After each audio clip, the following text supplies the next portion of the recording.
Welcome to Prairie Paparazzi. I'm Dustin Koskela, and today we're going to be shooting out a video for you guys. It's going to be a beginner's guide to snow goose hunting over the decoys. Now, you're wondering why I'm driving? I'm out actually buying a few new snow goose decoys, and you're probably wondering where I'm buying them from. Now, a lot of our decoys we end up buying off Craigslist, Facebook Marketplace. We buy them used, and the reason being is snow goose hunting is extremely expensive. Now, if you are a beginner, this is what this video is all about. This video is about getting you over a flock of, let's say, 1,000 snow geese that are spinning down, tornadoing into your decoys. You might see a little bit of shoot 'em up stuff in this video, stuff like this.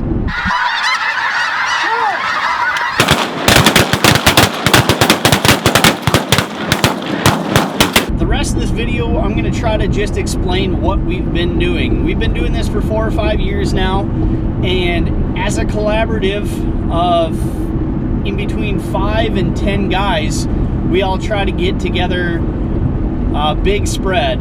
We're talking between 800 to 2,500 decoys.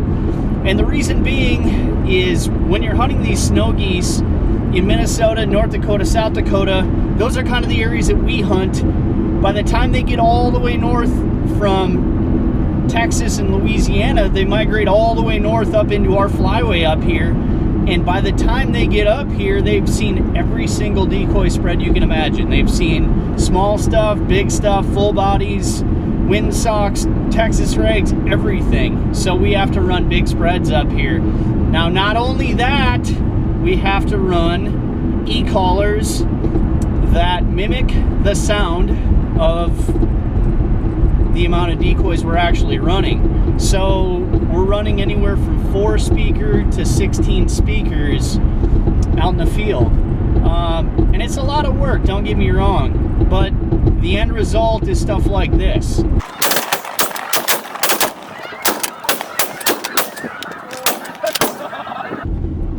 Now, there's going to be 4 things that I want you to work on during your beginner snow goose hunts. Number 1 is going to be your hide. Number 2 is going to be your decoy spread. Number 3 is going to be sound. And number 4 is going to be motion. You guys all know what layout blinds are by now for field hunting. You can see how I've kind of camouflaged this actual layup blind out. You can see the difference between this one and this one. You kind of see how much glare you pick up because of the lights, because of the daylight, stuff like that. So all I did to this blind right here was take a can of flat black rattle can spray paint and just kind of mist the outside of it.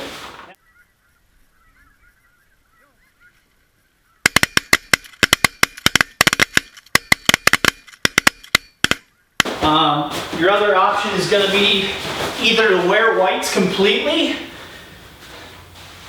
or go ahead and use this beaver tail blanket, and you can run it this way, or if it's a chisel plowed field and it's black, you can run it the opposite way.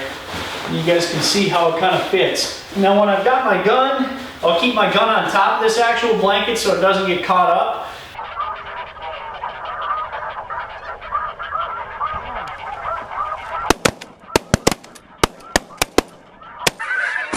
Hey Sonny, do you need a little special sauce for that McChicken?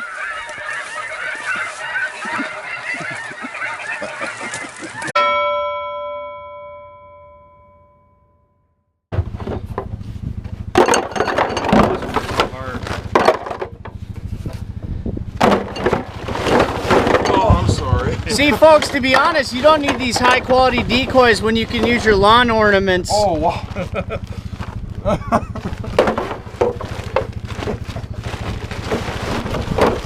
You don't have to be lonely at farmgooseonly.com. We're talking decoys, and your best option is to go on Craigslist, go on Facebook Messenger, message a bunch of buddies that have done it before, or get on Facebook and all those new Facebook marketplaces like the Minnesota Waterfowl, the North and South Dakota Waterfowl, the NODACoutdoors.com, and look for some stuff that's used.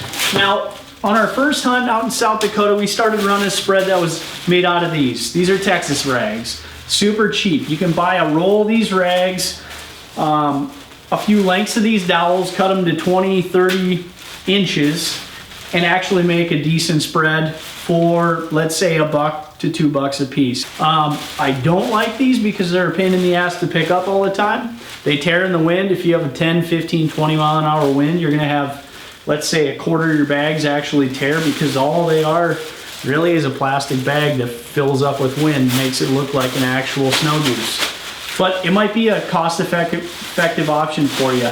So some of your other options, the white rock decoys, they work pretty well. The downfall that I do see is this fiberglass stake. When you're trying to get it in the frozen ground of North, South Dakota, and Minnesota, you try to stuff that fiberglass stake into the ground when it's frozen, it doesn't exactly work very well. So other than that, the bodies are great. The windsocks on those white rocks are great too. So if you can pick them up at a used price on Craigslist or Facebook Marketplace, that might be a better option for you. My favorite are these Silo Sock decoys. No, Silo Sock isn't one of my sponsors. I actually don't have any. So I've been using these Silo Socks for probably 4 or 5 years, these specific ones. Now they do show a little wear and tear, but they're a tough ass decoy. And the nice part is with these steel stakes, that steel stake will stuff in the ground even if it's frozen. So it all depends on what your price range is. If you don't have much money and you have 5 other buddies, if everybody can get a couple $100 together and go in on some used decoys, it's gonna be your best option.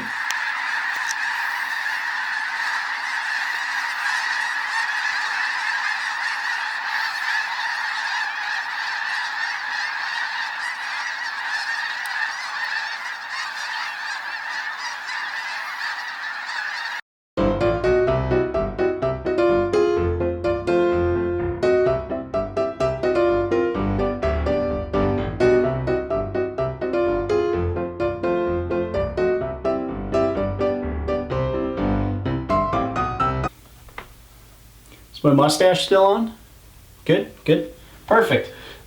So I'm gonna run you guys through a little snow goose spread here. Now this is just your basic snow goose spread for the beginner. A lot of times on the outside, we'll run looser spread. Moving towards the blinds, the decoys will be a lot tighter. That'll help us hide these blinds, or whether we're using those layout chairs or whatever, if we're just laying down on the ground, that will cover up our silhouette a lot better. Now, if you have rotaries, I know this is a basic snow goose hunters video, but if you have rotaries, we'll typically run them in the corners, out front or behind. Our flyers will kind of sprinkle in behind the blinds or out front of the blinds, and this all has to do with the wind. Now, just like any other waterfowl, whether it's a Canada goose, whether it's a duck, whether it's a snow goose, typically they'll always want to land into the wind. So you have to remember that you're going to want the wind at your back so the birds are trying to land into you. Now, a lot of times the birds will actually work around the decoys and they'll actually kind of pivot on the corner or not quite work in all the way, or that is when you have to make your adjustment. And what we like to do a lot of times is, you see this space up here, you got all the guys facing this way, that's actually going to either be our kill hole or our landing zone. And that's going to be a nice spot to either run those full bodies if you have any, or the more high quality decoys, more towards that spot where those birds are going to be working towards landing.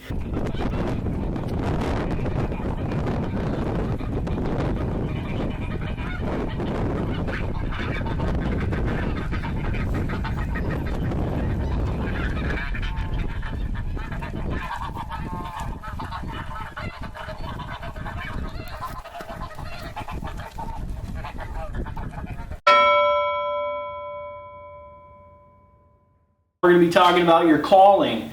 And I know a lot of you probably have got duck calls, goose calls, and you're thinking, you have a bunch of buddies buy these $20 calls from whatever brand they are. Well, you may as well ditch those things, because during the spring snow goose seasons, you can actually use electronic callers. It's completely legal.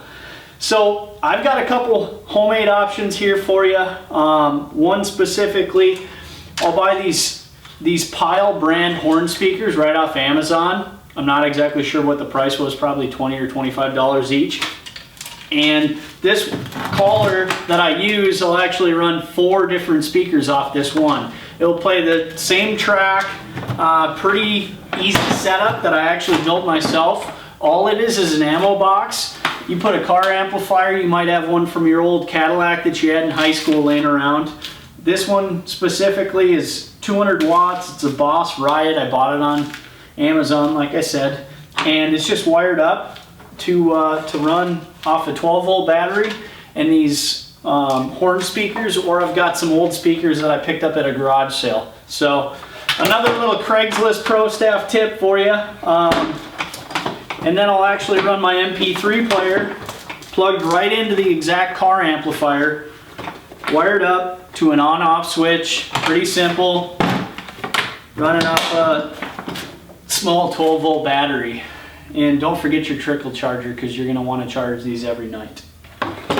That's about it. Bring some extra fuses, bring a screwdriver or two and some small tools. Kind of packs up real nicely down in your small little toolbox here.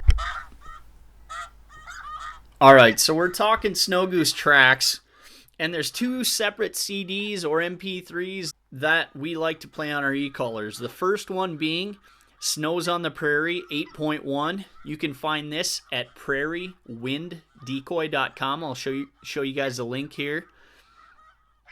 And I'll play a few of these tracks real quick. Now when we run multiple e-collars, I'll run a separate track on each e-collar so it makes a nice sound, mixed sound. So you get those single calls as well as maybe some of the mixed feeding calls. You can hear the gurr. That's more of a Snow Goose feed call.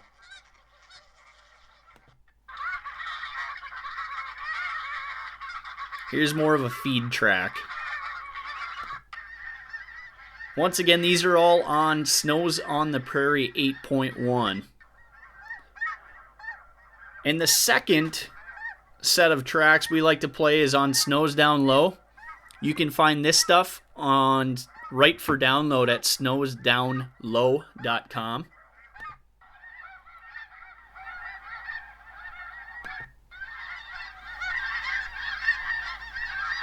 And once again, I like to mix it up. Sometimes birds will respond better to singular calls, and they'll actually kind of key in on those sounds almost as if to try to land directly on top of the speaker. So keep that in mind while you're positioning your speakers.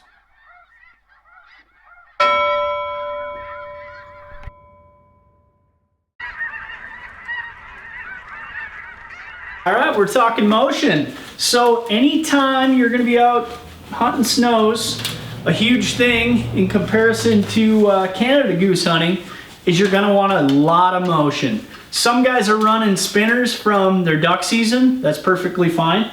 Some guys are running, I don't even know, these are a flyer style decoy, I believe. They're extremely old. I bought these on Craigslist 4 years ago. And for $5 each, I thought they worked pretty good. So you put those on a little piece of conduit, and you can imagine this fills up with air pretty well when there's a 20-mile-an-hour wind out on the prairie. The old-fashioned snow goose flag, you can sure always take your Canada goose flag and paint it white and use that. Silo socks make some really nice flyers. We'll put these on 5-6 foot pieces of conduit and run these. And we'll actually run these a lot of times on our rotary machines. You got your camera rolling? Yep. Wow.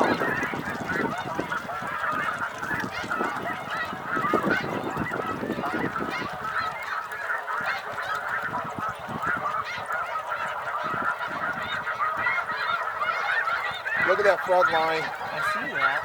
Oh my God. They're doing it. Holy shit.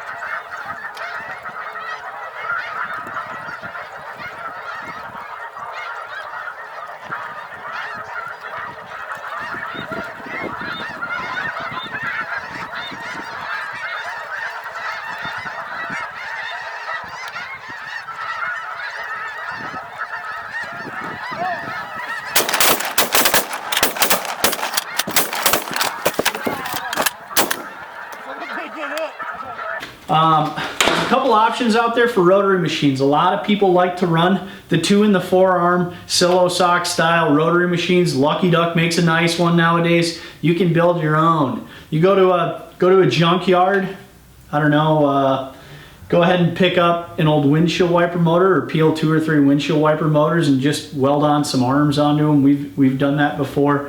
And I'll show you guys a little video clip or 2 of some of the other setups we've used.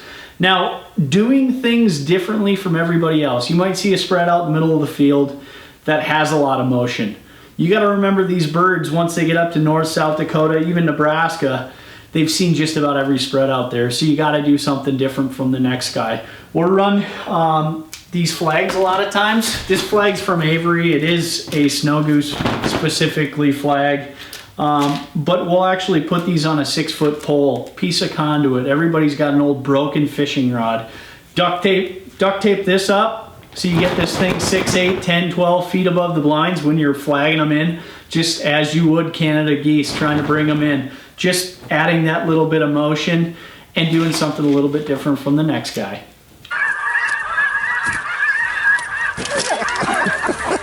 All right, no more.